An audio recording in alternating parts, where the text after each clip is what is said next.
Bom dia, turma do sétimo ano. Aqui é o professor Vitor, de História. Vamos concluir o capítulo 6 sobre a formação dos Estados Nacionais, nas páginas 130 a 133, ok? Vamos lá, gente. Para nós entendermos a formação dos Estados Nacionais, é preciso entendermos a formação de 4 monarquias: a espanhola, a portuguesa, a inglesa e a francesa, ok? A princípio, vamos focar nas monarquias da Península Ibérica, Portugal e Espanha. É preciso nós entendermos a Guerra da Reconquista e a expulsão dos mouros no século XV para entender um pouco sobre a formação dessas monarquias. Apesar que a monarquia portuguesa ela começa a nascer antes da Guerra da Reconquista e da expulsão dos mouros, em 1139, mas a da Espanha está intimamente ligada com essa Guerra da Reconquista. E o que foi isso, professor? A Guerra da Reconquista nada mais foi que um contra-ataque dos reinos cristãos, da cristandade, contra os muçulmanos. Os muçulmanos eles estavam tentando invadir a Europa pela parte oriental, através do reino turco-otomano. Eles tinham dominado a Turquia, mas tinham sido impedidos de invadir a Europa pela parte oriental. Então eles vão tentando pela parte ocidental, certo? No oeste da Europa. Eles tentam invadir pela Península Ibérica.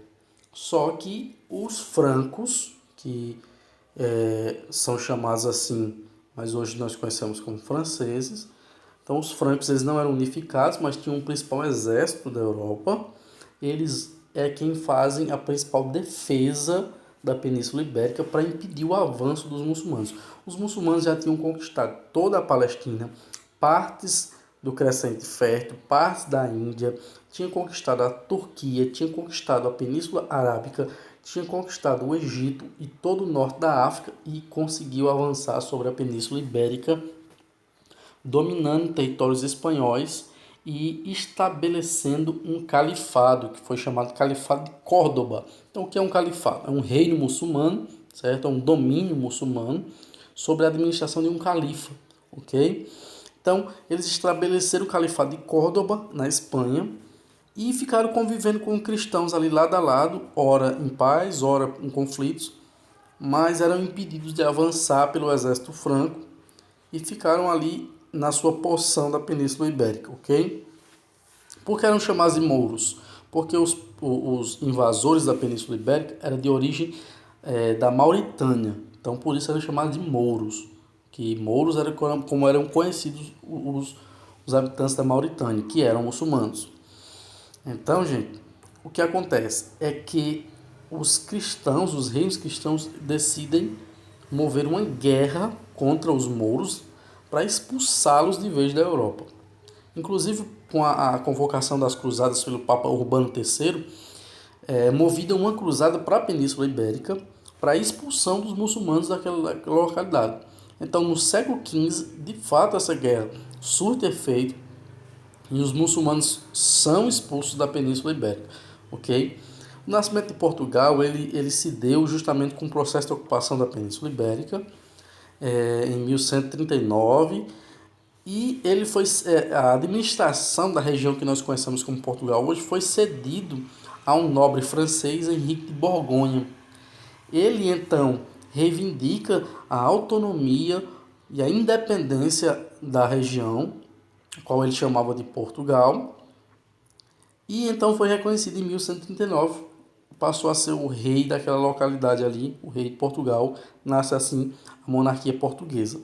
Já a espanhola, ela está ligada, como eu falei, à Guerra de Reconquista. Pois após a Guerra de Reconquista, o território foi dividido em 4 reinos, certo?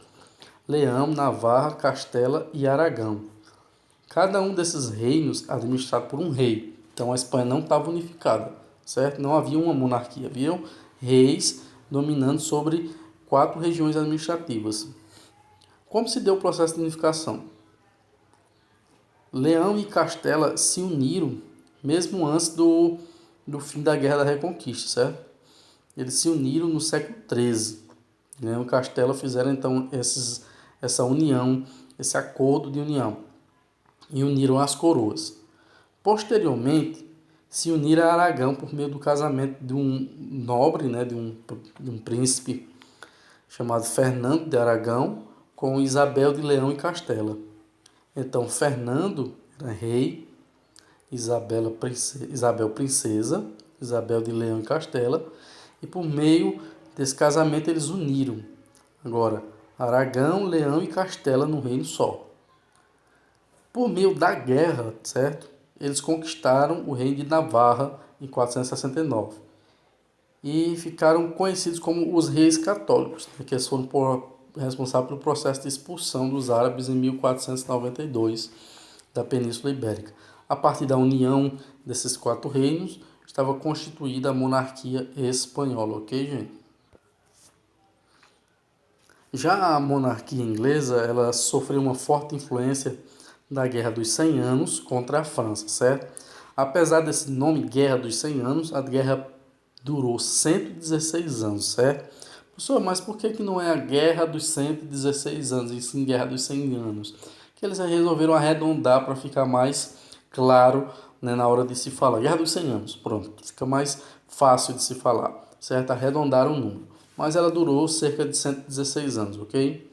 Ela ocorreu na Baixa Idade Média e o reino inglês ele era formado por quatro reinos diferentes, certo? Escócia, País de Gales, a Irlanda, que eram todos de origem celta, e a Inglaterra, que era de origem anglo-saxônica, certo?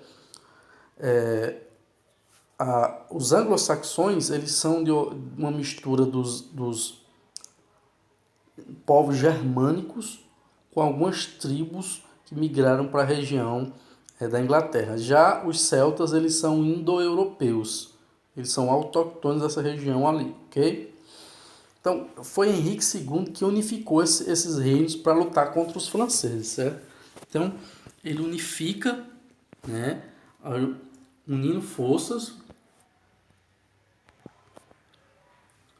entre Escócia, País de Gales, Irlanda e Inglaterra para poder então fazer oposição na guerra contra os franceses, ok?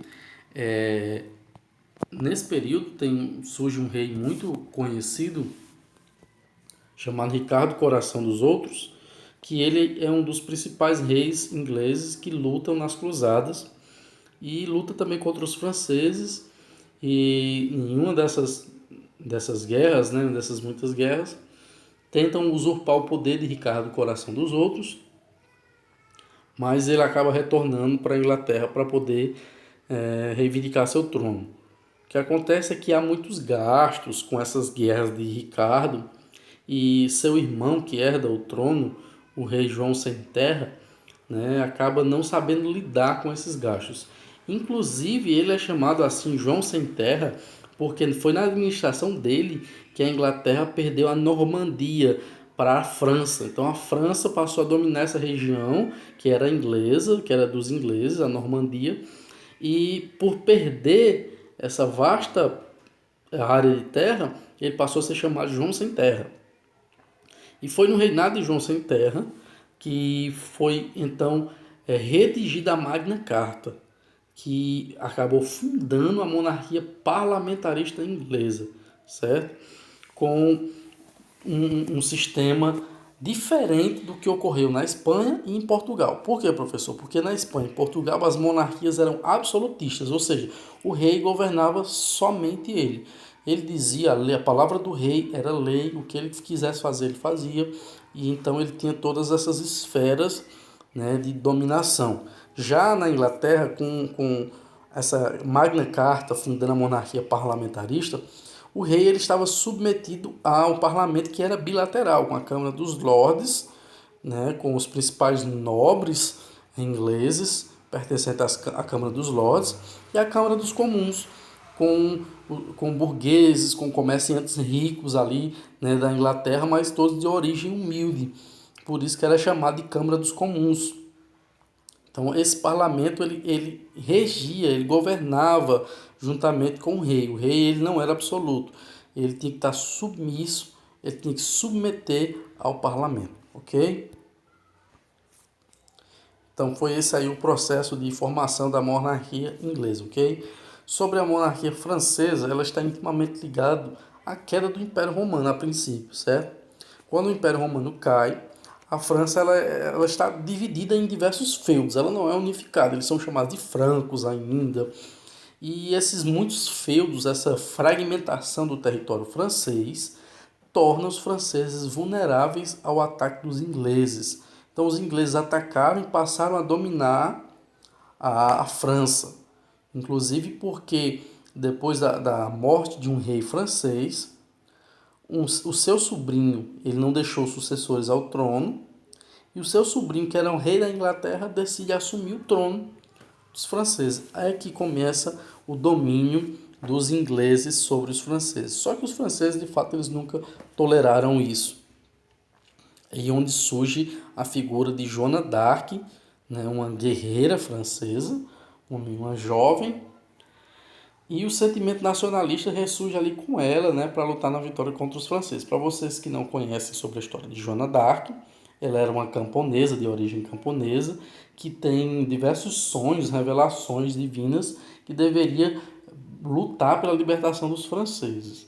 Então, Joana d'Arc decide se alistar no exército e ela se veste como um homem, né, para que ela não seja ali de fato reconhecida pelo exército inimigo, para que ela não se torne um alvo tão vulnerável dos homens em questões sexuais, entre outras coisas. Ela se veste com armamento, com roupa de homem, certo? E ela lidera algumas vitórias dos exércitos franceses contra os exércitos ingleses. E essas vitórias vão fazendo crescer um sentimento nacionalista nos franceses, um sentimento de unificação de fato. E nessas grandes vitórias que ela foi conquistando, Paris estava sob o domínio inglês, até que o exército francês invade esse domínio inglês e vence os ingleses, aos quais assinam um tratado em 1415, devolvendo Paris à França. Certo? A unificação de fato da França ocorre em 1429, onde eles vão ter de fato um rei, né, unificado, um exército e de fato um Estado francês. Então a figura de Joana d'Arc, sentimento nacionalista, a expulsão dos ingleses, essa guerra, eles estavam na Guerra dos 100 Anos, foi muito importante para o surgimento da monarquia francesa, ok, gente? Gente, essa foi a aula de hoje, espero que vocês tenham entendido. Revejam o material, reassistam o vídeo se tiver dúvida. Boa sorte na resolução do exercício, vou estar mandando por áudio para vocês, ok? Tenham um bom dia.